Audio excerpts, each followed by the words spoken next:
RSS की औकात नहीं थी जो बाबा साहब से आंख मिला लेते, समता सैनिक दल से आंख मिला लेते, क्योंकि उस समय बाबा साहब ने संगठन को मजबूत किया हुआ था। बाबा साहब के जाने के बाद संगठन कमजोर हुआ और आरएसएस मजबूत हुआ। उनके लोगों ने काम किया, उनके सदस्यों ने काम किया। हर ब्राह्मणवादी व्यवस्था का, हर ब्राह्मण को मानने वाला, ब्राह्मण मनुस्मृति को मानने वाला व्यक्ति, देवी देवता भगवान में विश्वास रखने वाला आदमी आरएसएस को संगदान करता है, आरएसएस को बढ़ावा देता है, वो आरएसएस को ही मानता है। इसलिए आज हमें जरूरत है कि हमें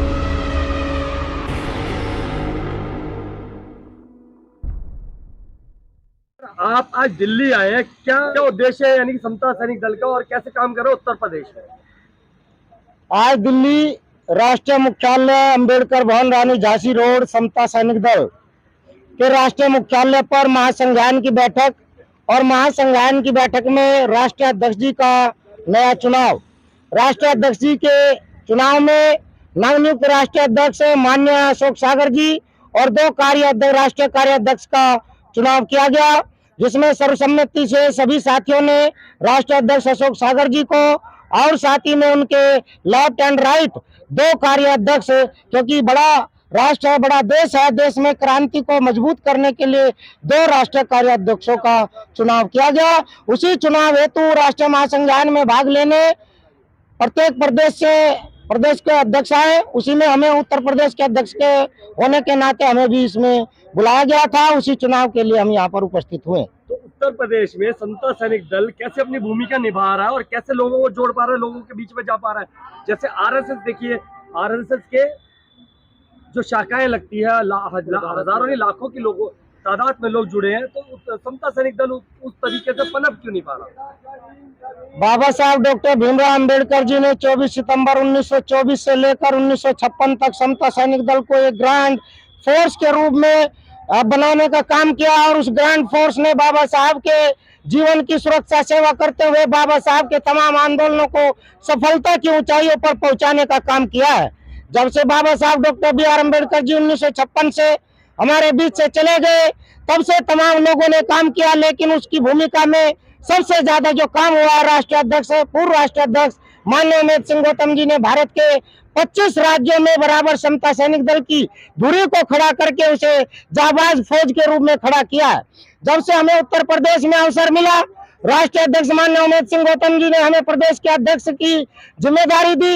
बाबा साहब के पोते भीमराव यशवंतराव अम्बेडकर जी ने 26 नवंबर 2022 को हमें प्रदेश की जिम्मेदारी दे करके गौरवान्वित करने का काम किया है। तब ने हमने उत्तर प्रदेश की धरती पे क्रांति, और क्रांति ही नहीं, उसको एक हमने अपना मिशन बना लिया, एक लक्ष्य बना लिया कि जब तक हम उत्तर प्रदेश के 75 जिलों में गांव गांव जाकर, घर घर जाकर, गली गली मोहल्ले में जाकर के समता सैनिक दल के जवान खड़ा नहीं करेंगे, तब तक हम दम नहीं लेंगे। और इसी प्रण के साथ, इसी प्रतिज्ञा के साथ हम गांव में जाकर के सुबह मॉर्निंग की संघान लगाते हैं, वहाँ टीमों का गठन करते हैं, ग्राम सभा स्तर पर 11-11 कमांडरों की नियुक्ति करते हैं, और नियुक्ति के साथ महिला विंग और पुरुष विंग दोनों का समान गठन करते हुए उत्तर प्रदेश की धरती पे मुख्यतः मंडल लखनऊ में हमने जितने भी मंडल लखनऊ के 7 जिले आते हैं, 7 जिलों के अंदर महासंघान के रूप में सुबह की संघान, शाम की संघान और लड़की को सबसे ज्यादा भूमिका देने का काम समता सैनिक दल उत्तर प्रदेश कर रहा है। कर रहा है, ठीक है, चलिए आपकी बात मैंने बड़ी करी, लेकिन जो आप संज्ञान लगाते हैं उसके अंदर कितने लोग आते हैं? संज्ञान के अंदर हमने 14 वर्ष की आयु से लेकर के, सर मैं संख्या की बात कर रहा हूँ, मैं संख्या की बात बता रहा हूँ, 14 वर्ष की आयु से लेकर के जो 18 वर्ष की आयु के जो बच्चे हैं, विद्यार्थी हैं, उनकी संख्या सबसे ज्यादा हम रखते हैं, क्योंकि आने वाले भविष्य के सैनिक सिपाही वही है, उन्हीं को हमको तैयार करना है। मैं युवाओं के लिए संज्ञान लगा रहा हूँ, युवाओं को हम भर्ती करने का काम कर रहे हैं।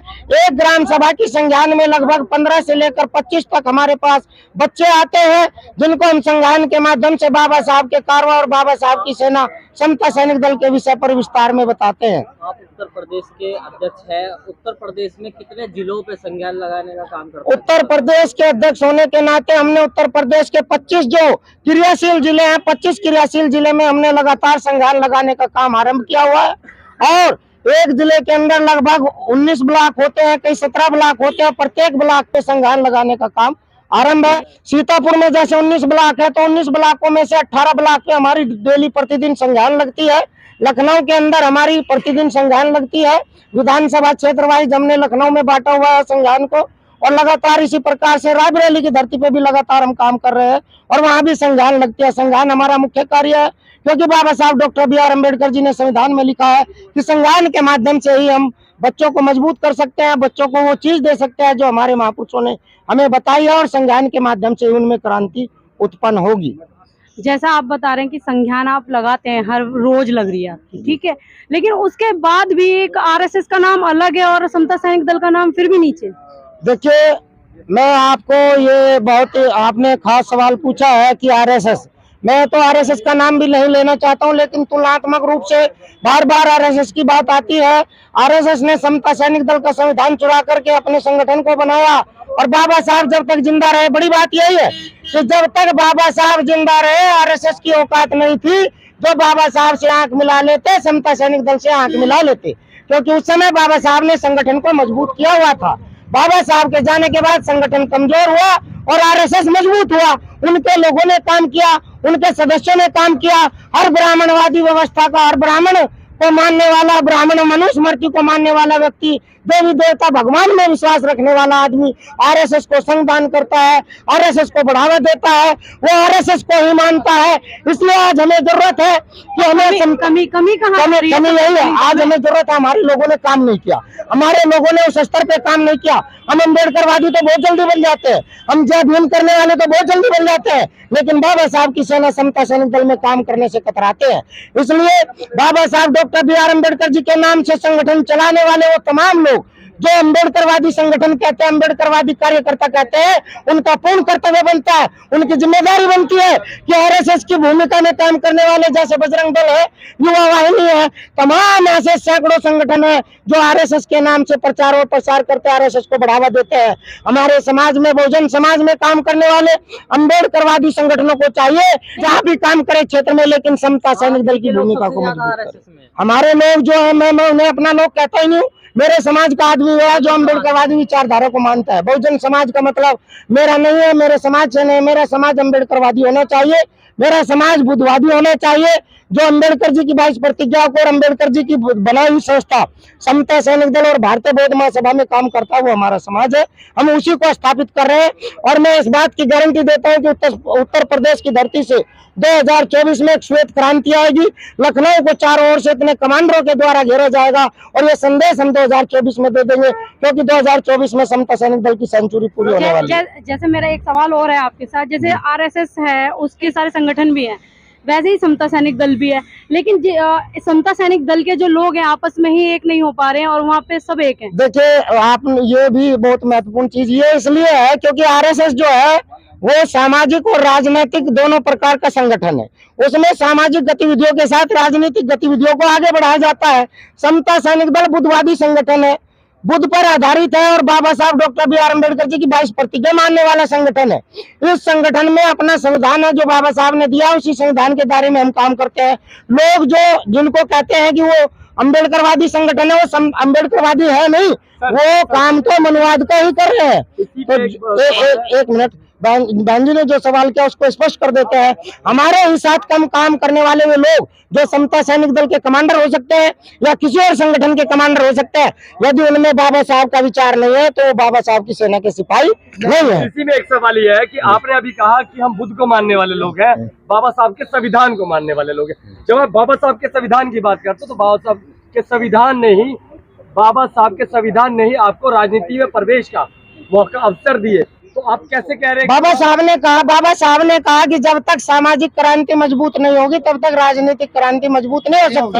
समता सैनिक दल इस आधार पे काम कर रहा है कि हम पहले समाज को एकजुट करते हुए समता सैनिक दल के माध्यम से उसे मजबूत करेंगे और फिर राजनीति भी मजबूत होगी। और ऐसा करके दिखाया माननीय साहब काशीराम जी ने, स्पष्ट है।